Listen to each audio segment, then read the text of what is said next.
Jai Shriram. Welcome back to our Venus Vedics Products and Veena Sridhar's Kitchen. ನಾವು ಇವಾಗ ರೀಸೆಂಟಾಗಿ last ಮಂತಿಂದ combos ಎಲ್ಲ ತುಂಬ ನಮ್ಮ ಪ್ರಾಡಕ್ಟ್ಸಲ್ಲಿ ಇಂಟ್ರೊಡ್ಯೂಸ್ ಮಾಡಿದ್ವು. ಅದರಲ್ಲಿ ತುಂಬ ಹಿಟ್ಟಾಗಿರೋ ಕಾಂಬೋ ಅಂತ ಅಂದರೆ ವುಮೆನ್ಸ್ ಕಾಂಬೋ. ವುಮೆನ್ಸ್ ಡೇಗೆ ಒಂದು ಕಾಂಬೋ ಲಾಂಚ್ ಮಾಡಿದ್ವಿ. ಅದರಲ್ಲಿ 9 ಥರ ನಮ್ಮ ಪ್ರಾಡಕ್ಟ್ಸ್ ಪೌಡರ್ಸ್ ಎಲ್ಲದು ಬರುತ್ತೆ, ಮತ್ತು ವಿತೌಟ್ ಆಯಿಲು ಬರುತ್ತೆ, ವಿತ್ ಆಯಿಲು 2 ಕಾಂಬೋ. ಇದು ತುಂಬ ಜನ ತೊಗೊಳ್ತಿದ್ದಾರೆ.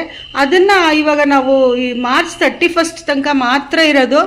ಇನ್ನು ಕ್ಲೋಸ್ ಮಾಡಿಬಿಡ್ತೀವಿ ಅಂತ ಅಂದರೆ ವಾಟ್ಸಪ್ಪಲ್ಲಿ ಮೆಸೇಜಸ್ಸು ಮತ್ತು ಯೂಟ್ಯೂಬಲ್ಲಿ ಕಮೆಂಟ್ಸು ಎಲ್ಲದೂ ಕೂಡ ಇಲ್ಲ, ಇದು ಇನ್ನೊಂದು ಸ್ವಲ್ಪ ದಿವಸ ಕಂಟಿನ್ಯೂ ಮಾಡಿ, ಎಲ್ಲರಿಗೂ ನಿಮ್ಮ ಪ್ರಾಡಕ್ಟ್ಸ್ ಎಲ್ಲರಿಗೂ ಪರಿಚಯ ಆಗೋದೊಂದು ಅವಕಾಶ ಇದು, ಹಾಗೆ ಕಂಟಿನ್ಯೂ ಮಾಡಿ ಅಂತ ಹೇಳಿದ್ರು. ಇದರಲ್ಲಿ ಹೇರ್ ಗ್ರೋತ್ ಚೂರ್ಣ, ಅಂಗಾಯ ಪುಡಿ, ಆವರಿಕೆ tea, hair wash, bath powder, hair pack, face pack ಮತ್ತು ಮೊಡವಾಟುಕಾಳು ಸೂಪು. ಸೊ ವಾಟ್ಸಪ್ನಲ್ಲಿ ಬೇಗ ಆರ್ಡ್ರ್ ಮಾಡಿ. Thank you for watching.